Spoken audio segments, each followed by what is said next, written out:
Welcome to this special anniversary episode of Tales from the Hangman's Record. Tuesday the 13th of August 2024 marks 60 years since the last hangings took place in Great Britain, bringing to an end a chapter in the annals of crime and punishment we are unlikely to see repeated. Since the Private Execution Act was passed in 1868, 1,563 people have met their end on the gallows in private behind grim high prison walls. All these cases feature in my 3-volume hardback book series, The Hangman's Record 1868 to 1964. Copies are available from my website stevefielding.com. If you enjoy the video, please give it a like, and if you don't already, can ask you to please subscribe. You can also help support the channel by clicking the thanks button below or using the PayPal link paypal.me/thehangmansrecord. So, sit back and enjoy this special extended episode of Tales from the Hangman's Record.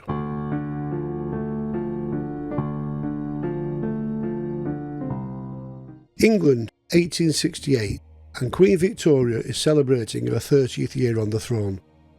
The year was to see 3 different Prime Ministers. Edward Smith Stanley, the 14th Earl of Derby, held office until the end of February, when he was replaced by fellow Conservative Benjamin Disraeli, who lasted until December when a Liberal government took office headed by William Gladstone. The Press Association was formed.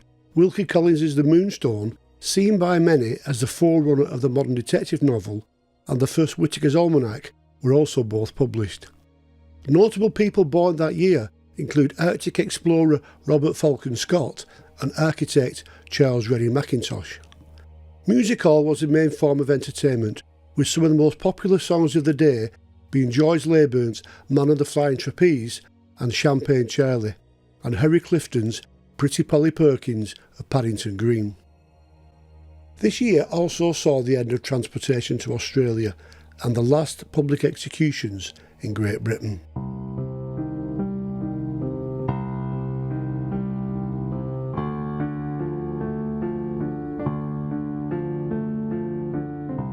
Dover Priory was a busy railway station serving the London South Eastern and London, Chatham and Dover railways, with trains arriving from many parts of the south of England bringing travellers to the bustling seaport. At just after 11 o'clock on Friday morning the 1st of May 1868, Station Master Edward Alphonse Walsh summoned carriage cleaner and porter Thomas Wells into his office, where, before the area superintendent, Wells was reprimanded for shooting at pigeons on railway property, along with disobedience and a continuing poor standard of work.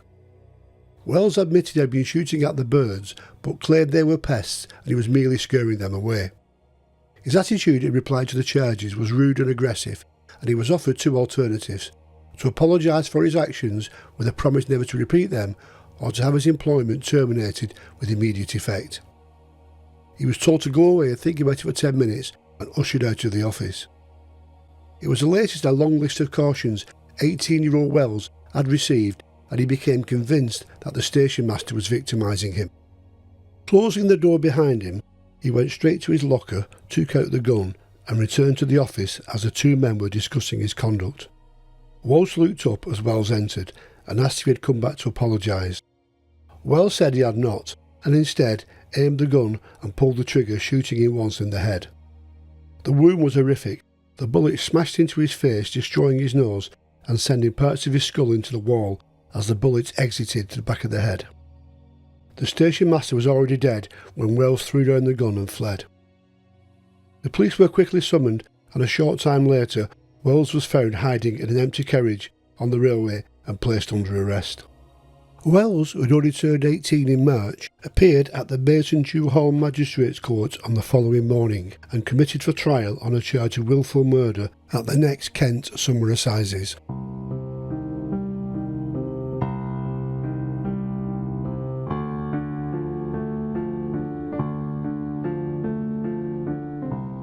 Thomas Wells stood before Mr Justice James Shaw Wills in Maidstone on Thursday the 23rd of July. The prosecution counsel told the court it was a brutal, unprovoked shooting of a defenceless man committed in anger at the prospect of losing his job at the station due to his conduct and poor attitude. Wells's counsel said that while his client admitted shooting the station master, it was, he claimed, due to insanity. The court heard testimony that the prisoner had previously been seriously injured, the result of an accident sustained while working at the station when he was almost crushed by a train. This had resulted in a severe change of his personality, and he now became moody and suffered headaches. Wells's parents were called to testify to this, and his mother told the court in tears how the injury had badly affected him. While there was no doubt he had been affected by the accident, it was not considered enough to cause insanity, and the jury took just 5 minutes to convict him. With the black cap draped on his wig, Mr. Justice Wills sentenced the prisoner to death, and he returned to the condemned cell at Maidstone Jail to await execution, with the date fixed for Thursday the 13th of August. The same month Wills had carried out the brutal crime, the last public execution had taken place outside Newgate Jail, when Fenian Michael Barrett was hanged on the 26th of May for what became known as the Clerkenwell outrage. A few weeks later, the Capital Punishment Amendment Act 1868 was passed in Parliament outlawing public executions, and as a result, Wells would have the dubious honour of being the first man to be hanged since the new ruling. Executions would now be conducted in private, with the hoisting of a black flag outside the prison wall and a certificate of execution signed by prison officials posted on the prison gates signifying it had been carried out. The scaffold at Maidstone was erected in a small courtyard, some 10 yards square, surrounded by high prison walls on 3 sides and a cell block on the 4th. The gallows had last been used for public execution earlier that year, and with some modifications it now became a permanent fixture. To prevent the often difficult situation of a terrified prisoner trying to negotiate a series of steps, the trapdoors were now level with the paving slabs of the courtyard, fixed over a brick pit, which had been excavated beneath it. As before, the trapdoors were released from below by means of a metal rod that supported the doors being removed when the lever was pushed.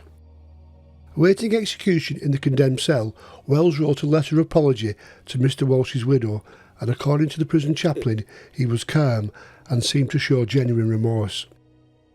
A few days before he was to die, Wells was visited by his father in what was described as a tearful and emotional meeting. There was no scope to appeal a conviction in the Victorian era, and it seems no real efforts appear to be made in any quarter to obtain a remission of the capital sentence. Instead, perhaps hoping that the Home Secretary would show leniency on account of his age and commute the sentence.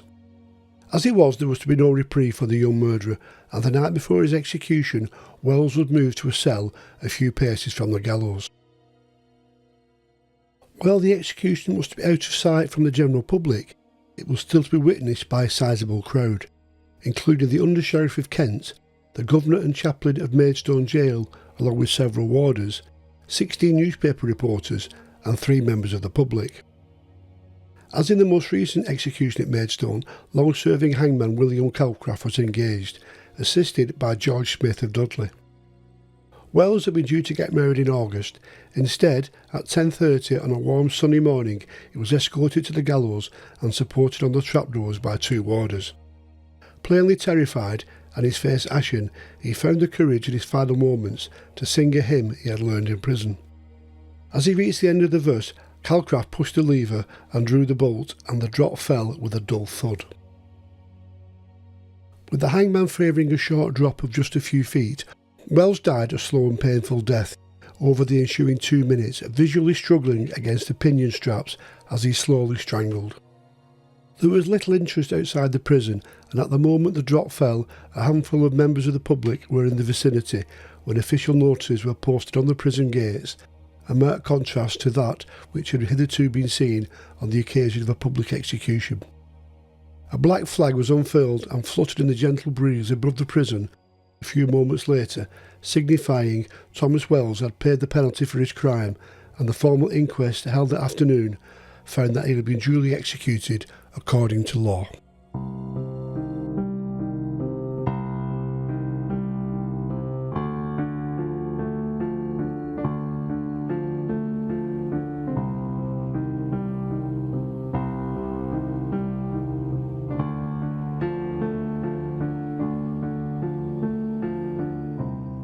The spring of 1964 and a time of Beatlemania. The top 20 of the hit parade shows the Fab Four at number 1, with fellow Liverpudlians Cilla Black, the Merseybeats and the Swinging Blue Jeans all having hit records. Manchester, some 30 miles away in the northwest, was also well represented, with acts such as the Hollies, Freddie and the Dreamers, Wayne Fontana and Herman's Hermits. After the drab grey austerity of post-war England, the colourful psychedelic swinging 60s had arrived. With the end of national service and plentiful employment, the country was still what former Conservative Prime Minister Harold Macmillan had declared a few years earlier, never had it so good. But while much of Liverpool is headed with the success of its musicians dominating the music charts and its football teams finishing first and third in the First Division League table, in a prison cell at Walton Jail, some 2.5 miles from the Cop, and its throng of supporters singing You'll Never Walk Alone, was a man destined to make a final walk alone. Across the county in Manchester, also enjoying a boom time with its football team in red, finishing second between its Scouse rivals, another man was facing a similar fate in a cell at Manchester Strangeways Prison.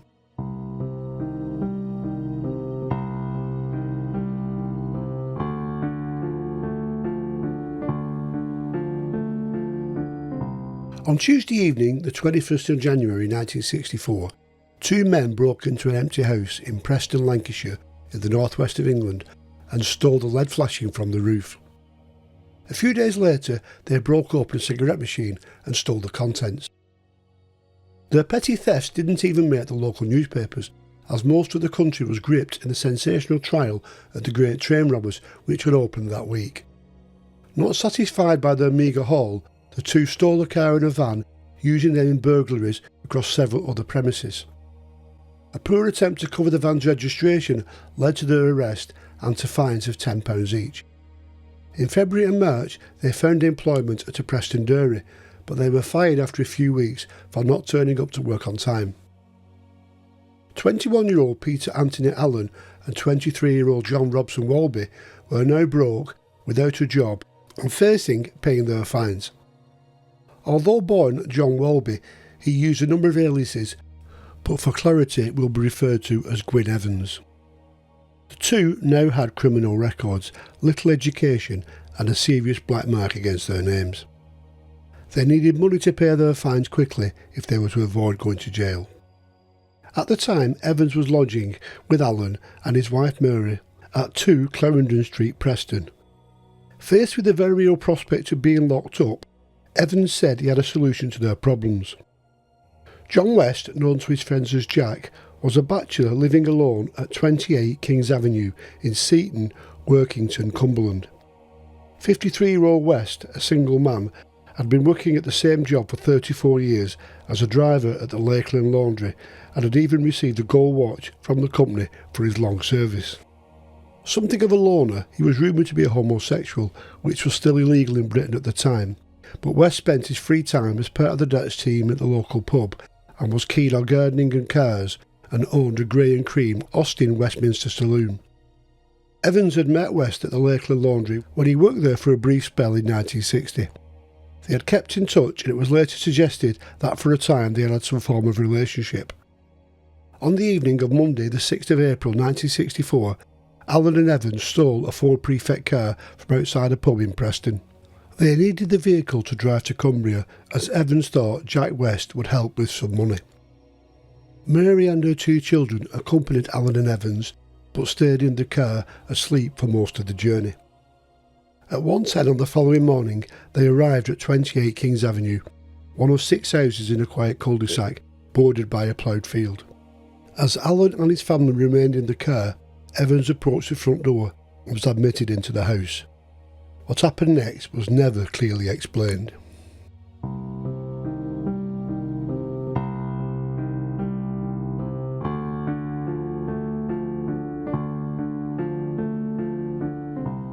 At around 3 a.m, neighbours were woken by a commotion coming from the other half of the house. John Fawcett, his immediate neighbour, heard heavy thuds as though something was hitting the foundations of the house. Then there were several shrill screams, followed by a couple of lighter thuds. Then he heard a car engine start up and a vehicle screech away. Fawcett and his wife dressed quickly and ran out into the road. Here they were met by another neighbour, Walter Lister, who had also been awoken by the car engine. It was now 3:20. Fawcett knocked on West's door but received no reply, to which Lister responded by immediately calling the police. At 3:30, Sergeant James Park and PC John Rogers arrived, and Lister retrieved West's spare front door key from his garden shed. Park wrote down his report. I saw the body of a man lying on the floor at the foot of the stairs. The body was on its back, dressed only in a shirt and vest. The body was at an angle to the staircase, and there were severe head injuries, a large amount of blood on the floor, and the man was obviously dead. There was also quite a lot of blood on the staircase, and it appeared a struggle had taken place. By 4 o'clock, the cul-de-sac was full of detectives, headed by Detective Inspector John Gibson and Detective Constable Fred Smith of the Cumberland and Westmoreland CID, and 18 other detective constables. Gibson noticed the stairs were covered in blood, and in the doorway to the living room he discovered a piece of metal tubing sheathed with rubber. Around it was wrapped West's pyjama bottoms. Jack West had suffered a brutal death, battered about the head with a metal pipe and stabbed through the heart. Despite a thorough search, Gibson could not find the knife. It was clear no one had broken into the house, and according to the neighbour Walter Lister, he was the only person to have access to the spare keys. West had clearly let the assailants in. The police immediately set up roadblocks and began a murder inquiry.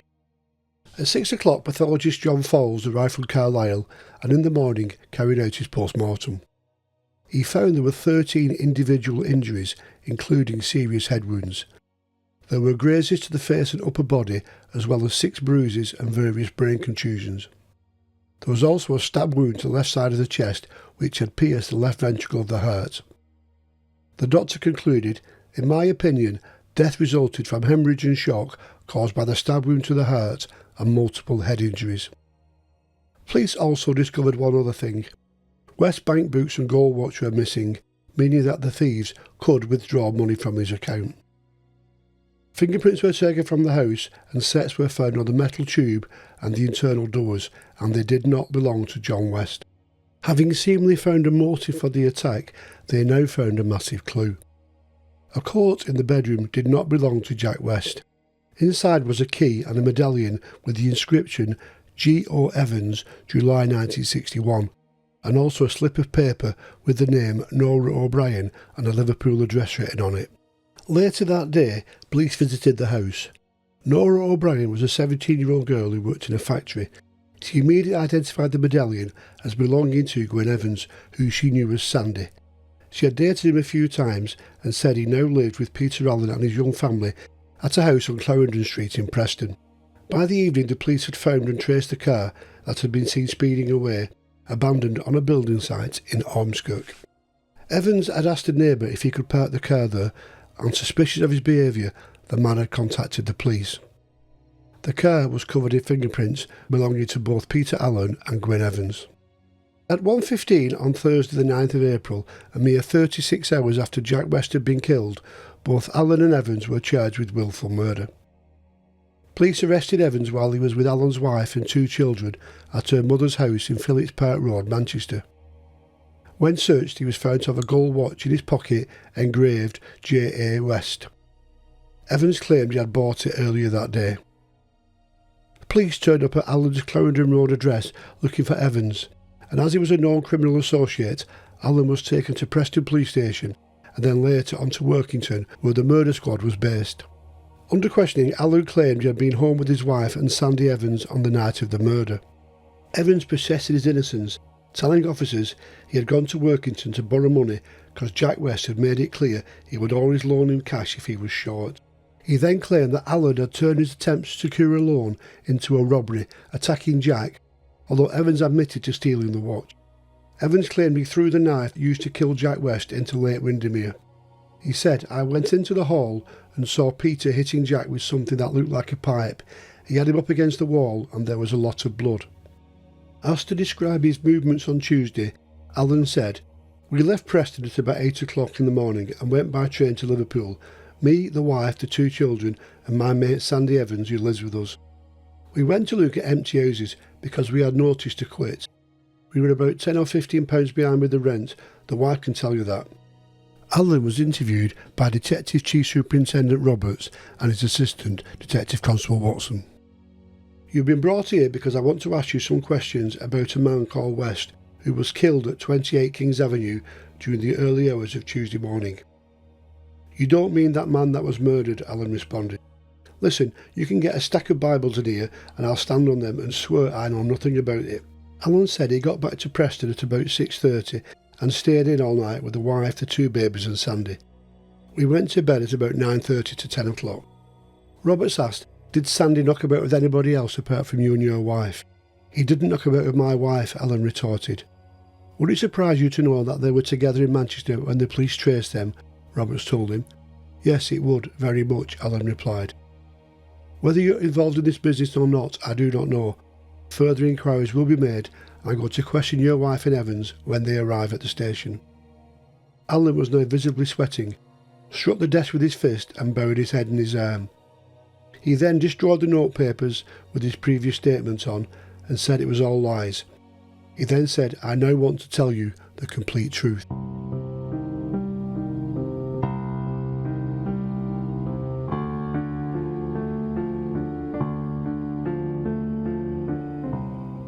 After Roberts had cautioned him, Alan began a new statement.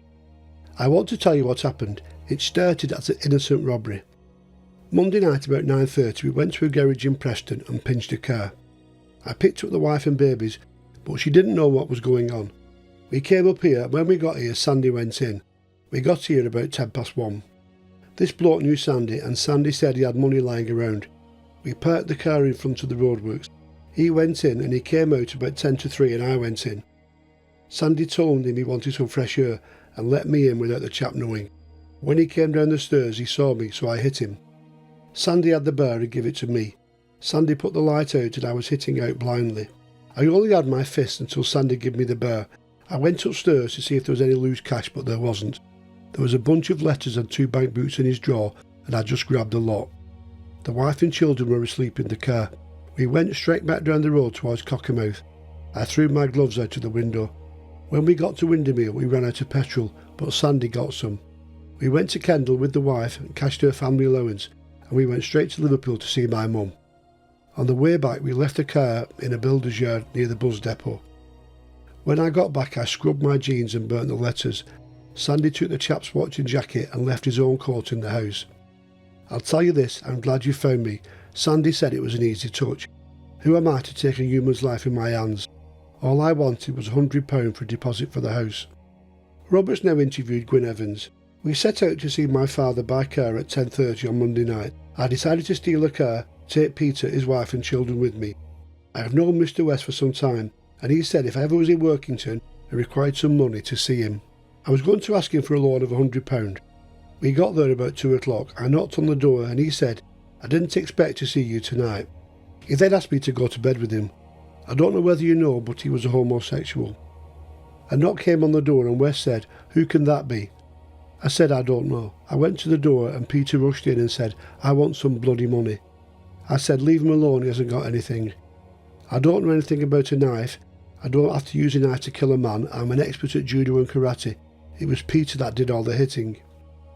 Mary knew I was going to borrow the money, but she must have known what's happened because Peter was covered in blood, not me. I was wearing these clothes. The crucial piece of evidence against Evans was his statement. He mentioned the use of a knife, which neither the police nor Alan had previously done so. Evans then made a formal written statement. He said that Jack West was like his own father and explained he had known him for about 5 years and he had been drinking with him in the Lake District. He said he had declined West's homosexual advances, although medical evidence later contradicted this. He said that he had discussed robbing West, but that no violence would be needed as West did not have much cash in the house. He believed West would loan him £100 by writing a cheque. In conclusion, Evans said he never intended robbing or killing, that it was all Peter's fault. I never hit him once. Following their statements, both Alan and Evans were charged with capital murder in the course of furtherance of theft, and following an appearance at Workington Magistrates Court were both taken to Durham Prison on remand awaiting trial.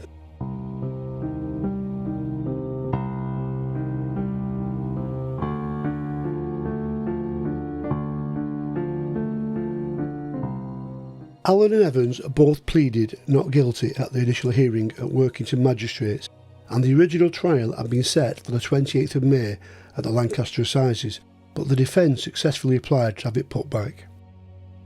The trial was then transferred to Manchester Assizes and began on the 1st of July before Mr Justice Ashworth. Both were charged with capital murder during the furtherance of theft. Mr J.D. Cantley QC represented the Crown, with Allen and Evans each having their own counsel. From the outset, each blamed the other, acting as though they had played the minor role in the vicious murder. Allen had more evidence stacked against him, as the police had discovered his bloodied clothes from the night of the attack. Evans's jacket and fingerprints, along with his confession, also put him at the scene of the crime. Evans pleaded diminished responsibility, with evidence presented to show he had suffered some mental traits and had been dismissed from the military as unfit to serve. This would see him escape the death penalty if convicted. Evans proved himself to be a flamboyant liar in court. He spoke in a Welsh accent even though he was from Cumbria, and had told the court he had adopted a Welsh name because he discovered his parents were both German. The key witness was Mary Allen. She fully backed up her husband's version of events and even said in court she hated Evans. Questioning this, Evans's lawyers were able to prove that Mary and Evans had formed a romantic relationship, with Mary sending Evans love letters while he was awaiting trial in Durham prison. Evans's counsel cross-examined Mary, insisting they were lovers. She said that although she visited Evans' home and implied to people she was his wife and that they had shared the same bed, she denied that they were lovers. She said that Evans had let Allen into the house and that both men had been responsible for attacking him. She also testified that Evans had thrown the knife out of the window of the car at Windermere, and Evans had boasted to stabbing John West. In the witness box, Evans admitted the iron pipe used to kill West was from Allen's house, but denied any knowledge of the knife. He maintained that Allen had knocked on the door without him prompting him, and that after Allen had been let in, he started hitting West, who fled up the stairs, followed by Allen. Evans said he did not intervene because he had panicked. He admitted stealing West's watch, but he believed West was still alive when the pair had fled. In his closing speech for the Crown, Cantley said the fact that West had been murdered by a brutal attack was not in dispute, and that theft had taken place, therefore it was legally capital murder. If the jury believed that either Allen or Evans were merely bystanders, then that man would be guilty of non-capital murder. If it could not be proved who actually killed or struck West, then both men should be guilty only of non-capital murder. After 6 days, on Tuesday, the 7th of July, the trial concluded, and Mr Justice Ashworth summed up. He told the jury that both men need not be guilty of capital or even plain murder, and the evidence given by each man to the police was not evidence against the other unless corroborated. He also cast doubts as to the motives of Mary Allen and suggested she had an obvious motive in making Evans the guilty man. The judge described Allen as slow and not very bright, who answered all his questions in a dull manner, but that Evans was boastful and quick to answer. But was Evans, the judge asked, truthful? At 1:53, the jury, which included 3 women, retired, but were absent for just 45 minutes. The foreman stated that both men were guilty of capital murder. Neither spoke when asked why sentence according to law should not be passed upon them. The law provides only one penalty for the crime which, in my judgment, you have been rightly convicted, the judge told them. The sentence of the court is that you suffer death in the manner authorised by law, and may the Lord have mercy on your soul. In a tradition dating back to the Middle Ages, the Under-Sheriff of the county where the murder took place was responsible for organising the execution. There hadn't been an execution in Cumbria since 1892 under the reign of Queen Victoria, and with the demolition of Carlisle Jail some decades earlier, there wasn't a prison equipped with a gallows in the county. There also hadn't been a double execution in Great Britain since 1954, and following the Royal Commission report in the early 50s, it was suggested in cases like this that hangings should be exacted in different prisons. This was mainly to give the second chief executioner more chance of gaining experience. Therefore, Allen was taken to Liverpool's Walton Jail and Evans to Manchester Strangeways Prison. Robert Leslie Jock Stewart was engaged at Liverpool to hang Allen, while his namesake Harry Allen was to officiate at Manchester Strangeways Prison. On Monday the 20th of July, the Court of Criminal Appeal sat in London, consisting of 3 judges headed by Lord Chief Justice Parker.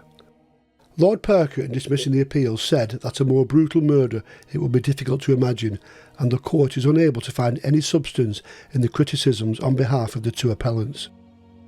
On Wednesday the 12th of August, the afternoon before the scheduled hanging, Mary Allen visited her husband for the last time with her 2 children. The decision of Home Secretary Henry Brooke not to order a reprieve was already known. As the meeting drew to a close, Allen went berserk. He threw himself against the bulletproof glass, breaking his wrist in the process. A number of warders had to drag him back to the death cell. Earlier that day, the mother of both men had sent telegrams to the Queen, who was at Balmoral, asking for mercy on the grounds of their age and mental state. Their pleas failed. At 8 o'clock on Thursday the 13th of August, Gwynne Evans was hanged at Strangeways Prison. There was no demonstration. In Liverpool, a group of around 40 demonstrators protested outside the prison as Allen was led to the drop. Executioner Jock Stewart noted in his diary that Allen had smashed his hand against the wall during a visit and broke a finger. As I was strapping his wrist in the morning, he shouted, "Jesus." That was it, not another word.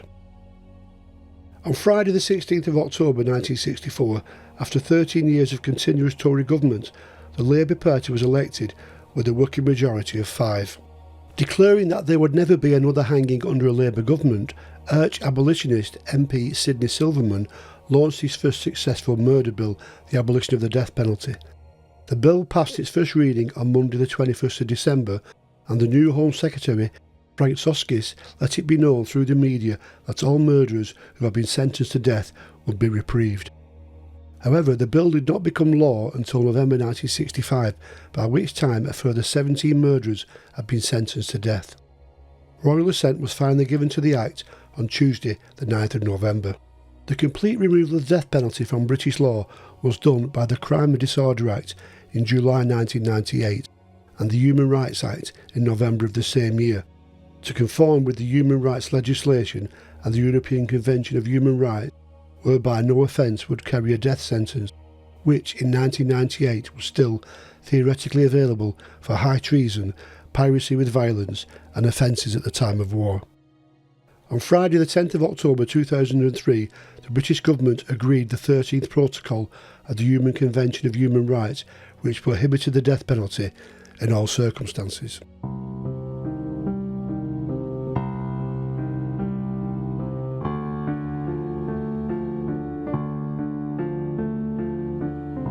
While the 12th of August may be known as the Glorious 12th, the day after in the annals of crime may be deemed the unlucky 13th.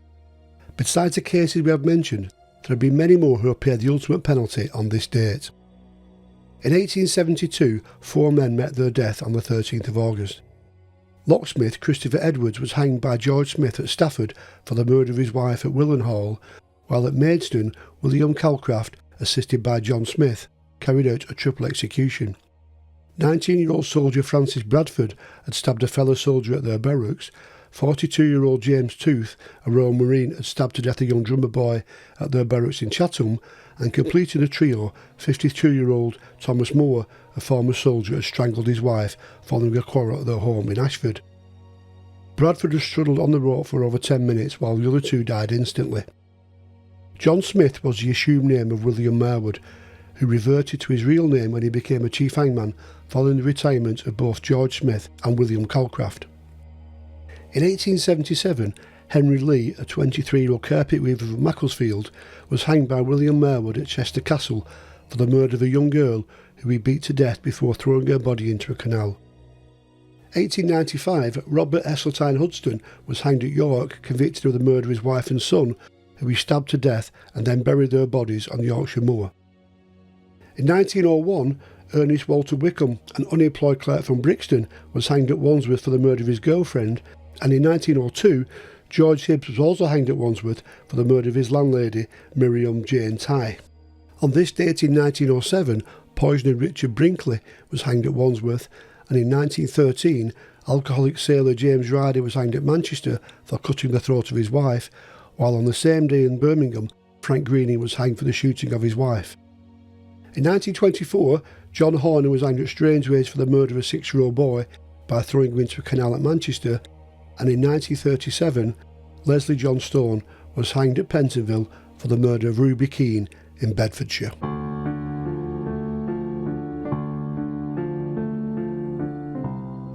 You'll be watching another episode of Tales from the Hangman's Record. Until next time, thank you and goodbye.